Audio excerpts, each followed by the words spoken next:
আসসালামু আলাইকুম রহমতুল্লাহি বারকাতু। আজকের এই ভিডিওর মধ্যে আমরা আলোচনা করব কারবালার সেই করুণ ঘটনা সম্পর্কে। কেনই বা ইমাম হুসাইন রাদিয়াল্লাহু তাআলা আনহুকে শহীদ করা হয়েছিল, মূল কারণ কি ছিল, সেই ঘটনাটাই, সেই ইতিহাসটাই আজকের এই ভিডিওর মধ্যে আমরা আলোচনা করব। তো চলেন ভিডিওটি আমরা শুরু করি। তো ইমাম হাসান রাদিয়াল্লাহু তাআলা আনহু তিনি যখন মদিনার খলিফা ছিলেন, তারপরে ইমাম হাসান রাদিয়াল্লাহু তাআলা আনহুর ইন্তেকালের পরে মদিনার খেলাফতে বসেছিলেন আমিরে মুয়াবিয়া রাদিয়াল্লাহু তাআলা আনহু। আর আমিরে মুয়াবিয়া রাদিয়াল্লাহু তাআলা আনহু তিনি তার ইন্তেকালের পূর্বে ওই খলিফা পদে কে বসবেন, কে খলিফা হবেন, এটা অনেক চিন্তা ভাবনা করে নিজের সন্তান এজিদের নামটাই তিনি ঘোষণা করলেন। তিনি দেখলেন এজিদের মধ্যে খলিফা হবার মতন পরিপূর্ণ যোগ্যতা রয়েছে, তাই তিনি নিজের সন্তান এজিদের নামটাই ঘোষণা করলেন। আর আমিরে মুয়াবিয়া রাদিয়াল্লাহু তাআলা আনহুর ইন্তেকালের পর এজিদ সেই খলিফা পদে নিয়োগ হলো, তিনি খলিফা পদে বসলেন। আর তার খেলাফতটা প্রায় সকল দেশের বড় বড় গভর্নররা সবাই তার খেলাফতটাকে স্বইচ্ছায় তারা ভালোভাবে মেনে নিল। কিন্তু মদিনার বিশিষ্ট 5 জন সাহাবী এজিদের খেলাফতকে স্বীকার করলো না, তারা মানল না। এই 5 জনের মধ্যে হলো আব্দুল্লাহ ইবনে আব্বাস রাদিয়াল্লাহু তাআলা আনহু, আব্দুল্লাহ ইবনে জুবাইর রাদিয়াল্লাহু তাআলা আনহু, আব্দুল্লাহ ইবনে ওমর রাদিয়াল্লাহু তাআলা আনহু এবং ইমাম হুসাইন রাদিয়াল্লাহু তাআলা আনহু। এইরকম বিশেষ বিশেষ সবচেয়ে বড় বড় সাহাবারা এজিদের খেলাফতকে অস্বীকার করলো, তারা মানল না।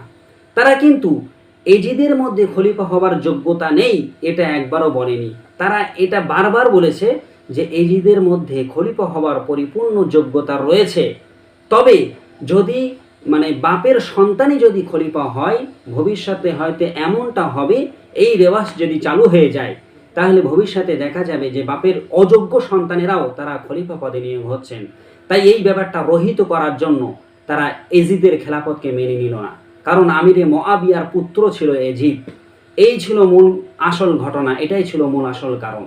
তো এজিদ তিনি দেখলো যে সকল দেশের সকল মানুষেরা যদি আমার খেলাফতকে মেনে নেয়, আর মদিনার এই বিখ্যাত 5 জন সাহাবী যদি আমার খেলাফতকে না মানে, তবে আমার খলিফাটা বেশি দিন টিকবে না। তিনি মদিনার গভর্নরের কাছে চিঠি পাঠালেন যে এই 5 জনের কাছ থেকে যত তাড়াতাড়ি সম্ভব হয় তুমি খেলাফতটা নিয়ে নাও। কিন্তু এই 5 জন এজিদের খেলাফতকে এক বাক্যেই অস্বীকার করলো। কারণ কি? তারা বলল যে যদি বাপের সন্তানই খলিফা হয়, ভবিষ্যতে বাপের অযোগ্য সন্তানও খলিফা পদে নিয়োগ হয়ে যাবে। এই ব্যাপারটা রহিত করার জন্যই ইমাম হুসাইন সহ এই 5 জন সাহাবী তারা এজিদের খেলাফতকে অস্বীকার করলো। আর এমন সময় কুফার কিছু মুনাফিকরা মদিনায় ইমাম হুসাইন রাদিয়াল্লাহু তাআলা আনহুর কাছে বিশেষ বিশেষ চিঠি পাঠাতে থাকলো যে আমাদের কুফায় 1 লক্ষর মতো মুসলমান এজিদের খেলাফতকে অস্বীকার করেছে, তারা এজিদের খেলাফতকে মানতে রাজি নয়, আপনি কুফায় চলে আসেন, আমরা আপনার হাতে বায়াত গ্রহণ করব। তো ইমাম হুসাইন রাদিয়াল্লাহু তাআলা আনহু তার কাছে এত চিঠি আসতে থাকে, তিনি সিদ্ধান্ত নিয়ে নিলেন যে তিনি কুফায় যাবেন। তবে তিনি যখন মদিনা ছেড়ে চলে যাচ্ছেন, তখন হযরতে আব্দুল্লাহ ইবনে আব্বাস রাদিয়াল্লাহু তাআলা আনহু ইমাম হুসাইনকে দাঁড় করিয়ে বললেন, তুমি কোথায় যাচ্ছ? তো ইমাম হুসাইন বললেন, আমি মক্কাতে যাবার সিদ্ধান্ত নিয়েছি। তা বললেন, এই সিদ্ধান্ত ছাড়া তোমার কি আর অন্য কোনো সিদ্ধান্ত আছে?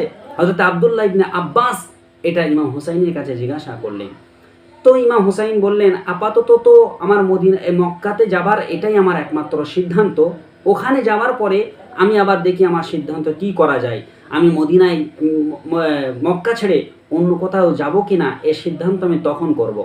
তো হযরতে আব্দুল্লাহ ইবনে আব্বাস ইমাম হুসাইনকে বলেছিলেন, ও শহীদ, তুমি মক্কায় যাচ্ছ যাও, তবে কোনোদিন যেন তুমি কুফায় যাওয়ার মতন চিন্তাধারা নিও না, কারণ তোমার বাপের সাথে এই কুফাবাসীরা গদ্দারি করেছে, হযরতে আলী রাদিয়াল্লাহু তাআলা আনহুর সঙ্গে গদ্দারি করেছে, এরা তোমার সঙ্গেও গদ্দারি করবে, তুমি যদি সেখানে যাও অবশ্যই তোমাকে শহীদ হতে হবে। তাই তিনি অগ্রিম ইমাম হুসাইনকে শহীদ বলে আখ্যায়িত করেছিলেন। তো ইমাম হুসাইন রাদিয়াল্লাহু তাআলা আনহু তিনি প্রথমে মক্কায় গেলেন। মক্কায় যাওয়ার পরেও সেখানে সেই কুফাদের চিঠি একেবারে একের পর এক চিঠি সবসময় আসতেই থাকলো। তো ইমাম হুসাইন রাদিয়াল্লাহু তাআলা আনহু এক পর্যায়ে তার নিজের চাচাতো ভাই মুসলিম বিন আকিলকে তিনি পাঠালেন কুফায়, যে দেখো কুফার অবস্থা কি। তো মুসলিম বিন আকিল কুফায় গেল, সেখানে তার হাতে 4000-এর মতো মানুষ একবারে বাইয়াত গ্রহণ করে নিল ইমাম হোসাইনের পক্ষে। এমন সময় মুসলিম বিন আকিল ইমাম হোসাইনের কাছে চিঠি পাঠিয়ে দিলেন যে কুফার মানুষ যা বলেছে কথা সত্যি, আপনি এখানে চলে আসেন। চিঠি তো প্রতিমধ্যে রাস্তায় বার হয়ে গেল। এমন সময় কুফার সেই মুনাফিকরা মুসলিম বিন আকিলকে তারা পার্লামেন্টের ছাদ থেকে ফেলে হত্যা করে দিল। এইভাবে তারা ইমাম হোসাইনের সঙ্গে মুনাফিকি করলো। আর এখনকার জামানার মতো তো সেই জামানায় ফোন ছিল না যে একটু ফোন করে দেবে যে কুফাবাসী তোমার সাথে সত্যিকারের মুনাফিকি করছে, গাদ্দারি করছে, এমনটা বলার কোনো সুযোগ ছিল না। তো যখন মুসলিম বিন আকিল রাদিয়াল্লাহু তাআলা আনহুর চিঠি যখন পেয়ে গেলেন ইমাম হোসাইন রাদিয়াল্লাহু তাআলা আনহু, তিনি সপরিবারে বার হয়ে গেলেন কুফায় যাবার জন্য। এজিদের কাছে যখন এই সংবাদ পৌঁছালো যে ইমাম হোসাইন রাদিয়াল্লাহু তাআলা আনহু অলরেডি মক্কা ছেড়ে তিনি হিজরত করা শুরু করে দিয়েছেন কুফার দিকে, এই সংবাদ পৌঁছানো মাত্রই তিনি সৈন্য প্রেরণ করলেন যে তোমরা ইমাম হোসাইনকে সঙ্গে সঙ্গে যাও, যেখানে পাও সেখানেই বন্দি বানাও। তো ইমাম হোসাইন রাদিয়াল্লাহু তাআলা আনহু তিনি যখন পথের মধ্যে চলছেন, এমন সময় এজিদের সেই সৈন্যগুলো এসে ইমাম হোসাইন রাদিয়াল্লাহু তাআলা আনহুকে বন্দি বানিয়ে নিলেন। তারা 22,000-এর মতো একটা সৈন্য চলে আসলো, আর ইমাম হোসাইন রাদিয়াল্লাহু তাআলা আনহুকে তারা সেখানে বন্দি বানিয়ে নিলেন। তো ইমাম হোসাইন রাদিয়াল্লাহু তাআলা আনহু তিনি দেখলেন যে আশঙ্কা অনেক খারাপ হতে চলেছে।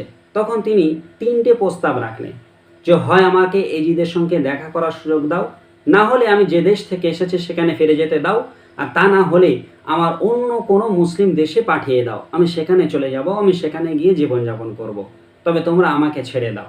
ইমাম হোসাইন এই 3টি প্রশ্ন করেছিলেন, কিন্তু তারা এই প্রস্তাবে রাজি হলো না।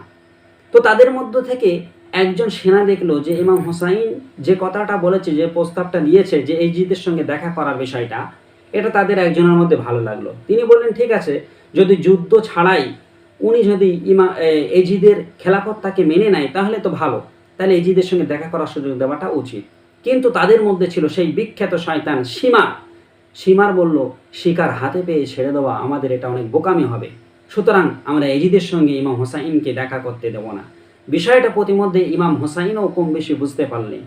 তো এইভাবে ইমাম হোসাইনকে বন্দি বানিয়ে নিয়ে তারা চলতে চলতে 9ই মুহররম রাত্রিবেলাতে তারা কারবালার ময়দানে পৌঁছালেন। আরেক বর্ণনায় এসেছে যে 10ই মুহররম সকালবেলা তারা কারবালার মাঠে পৌঁছালেন। কিন্তু 9ই মুহররম রাত্রিবেলা তারা যখন কারবালার ময়দানে পৌঁছালেন, ইমাম হোসাইন রাদিয়াল্লাহু তাআলা আনহু তার পরিবারদেরকে নিয়ে সেখানে তাঁবু গাড়লেন। তাঁবু গেড়ে সেখানে রাত্রি যাপন করলেন। রাত্রিবেলা তিনি যখন ঘুমিয়েছিলেন তখন তিনি স্বপ্নে দেখলেন, আর বারবার স্বপ্ন ভেঙে যাচ্ছে আর চিৎকার করে উঠছে। পাশেই তার শোয়া ছিল তার বোন জিজ্ঞাসা করলো যে ভাই আপনার কি হয়েছে, আপনি এইভাবে কেন ঘুমের থেকে উঠছেন, তিনি কি স্বপ্ন আপনি দেখেছেন? তো ইমাম হোসাইন রাদিয়াল্লাহু তাআলা আনহু প্রথম অবস্থায় বলতে চাইলেন না, কিন্তু বোনের জড়াজড়িতে তিনি পরিশেষে বললেন যে আমি দেখেছি অচিরেই আমি আমার নানাজির সঙ্গে সাক্ষাৎ করব, দেখা করব, তিনি শহীদ হবেন, এটা অলরেডি তিনি কারবালার ময়দানে ওই রাত্রিবেলা বুঝতে পারলেন। তো বোন সঙ্গে সঙ্গে কেঁদে দিলেন। তাই ইমাম হোসেন বললেন খবরদার, আমার মৃত্যুর পরে তোমরা কোনো মাতম করবে না, এমন হাই উল্লাস করবে না। মানুষ মরে গেলে আমরা যে হাই উল্লাস করি যে আমার বতাম ছিঁড়ি, এগুলো সম্পূর্ণ হারাম। তো ইমাম হুসাইন স্বয়ং তিনি নিজেই নিষেধ করেছেন আমার মৃত্যুতে তোমরা মাতন করবে না। আর মাতন করছে শিয়া সম্প্রদায়, এই জন্যই তারা হচ্ছে বাতিল সম্প্রদায়। তো বিষয়টি হলো যে ওই দিন সকালবেলা 10ই মুহররম সকালবেলা ইমাম হুসাইন রাদিয়াল্লাহু তাআলা আনহু তিনি ফজরের নামাজের ইমামতি করলেন। আর ওই মুনাফিক দলেরাও তারা ইমাম হুসাইনের পিছনে ইমাম হুসাইন রাদিয়াল্লাহু তাআলা আনহুর ইমামতিতে তার পিছনে সেখানে নামাজও পড়লেন। এরপরে ইমাম হুসাইন রাদিয়াল্লাহু তাআলা আনহু তিনি দেখলেন যখন এজিদের সঙ্গে আমরা সাক্ষাৎ করতে দেবে না, তিনি যুদ্ধের প্রস্তুতি নিলেন। যুদ্ধ শুরু হয়ে গেল।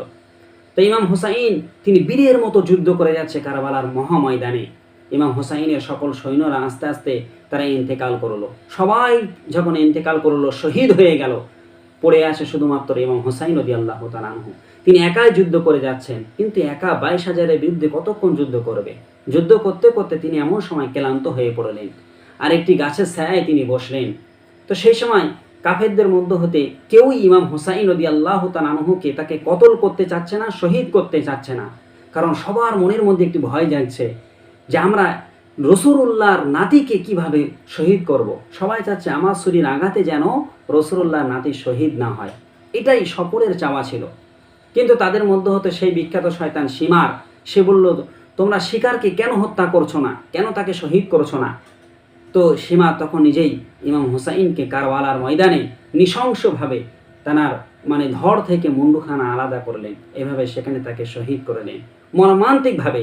সীমারের মনে একবারও ভয় হলো না যে আমি রসুলুল্লাহর প্রিয় নাতিকে শহীদ করছি, রসুলুল্লাহর বংশধরকে শহীদ করছি, যেখানে তার সৈন্যরা সবাই ভয় পাচ্ছিলেন। কিন্তু সীমার ওই বিখ্যাত কাফের সে ভয় পেল না। এরপরে ইমাম হুসাইন রাদিয়াল্লাহু তাআলা আনহুকে সেই কারবালার ময়দানেই তারা শহীদ করলো। না দিল এজিদের সঙ্গে দেখা করতে, না দিল অন্য জায়গায় ফিরে যেতে। তিনি কুফাবাসীদের কাছে অনেক কাকুতি মিনতি করেছিলেন যে বিনা যুদ্ধে তুমি আমার দেশে ফিরে যেতে দাও, তারা শুনল না। এই ছিল এই শিয়া দলেদের মতবাদ, এই ছিল ইসলামের দুশমনদের মতবাদ। এখনও আমাদের মধ্যে মুসলমান নামে কিছু ইসলামের দুশমনও রয়েছে যারা রাসূলুল্লাহ বংশধারের প্রতি আঙুল তোলে। তো এই থেকে আমাদের এই শিক্ষা নিতে পারে। এটাই ছিল মূল শহীদ করার কারণ ছিল এজিদের খেলাফত তাকে না মেনে নেওয়া। কিন্তু পরবর্তীতে তিনি পরিস্থিতি খারাপ দেখে এজিদের খেলাফতকে মেনে নিতে স্বীকার হয়ে করেছিলেন। তারপরেও এজিদের সঙ্গে তাকে দেখা করতে দেওয়া হয়নি। ইমাম হুসাইনকে শহীদ করার পর ইমাম হুসাইনের সেই কাটা মাথার সঙ্গে তারা অনেক রকম বেয়াদবি করেছিল। এজিদ সহ তার সকল সৈন্যরা বেয়াদবি করেছিল। এই জন্য আমরা তাদেরকে আর মুসলমান বলে মানতে পারি না। এটা হলো সুন্নিদের আকীদা। তো এই ছিল ইমাম হুসাইন রাদিয়াল্লাহু তাআলা আনহুর কারবালার সেই মর্মান্তিক ঘটনা। তো যদি ভিডিওটি ভালো লাগে অবশ্যই ভিডিওতে একটি লাইক করবেন, আর এই চ্যানেলে যদি নতুন হয়ে থাকেন চ্যানেলটাকে অবশ্যই সাবস্ক্রাইব করবেন। ইনশাআল্লাহ অন্য কোনো দিন আপনাদের সঙ্গে আবার দেখা হবে। আসসালামু আলাইকুম ওয়া রাহমাতুল্লাহি ওয়া বারাকাতুহু।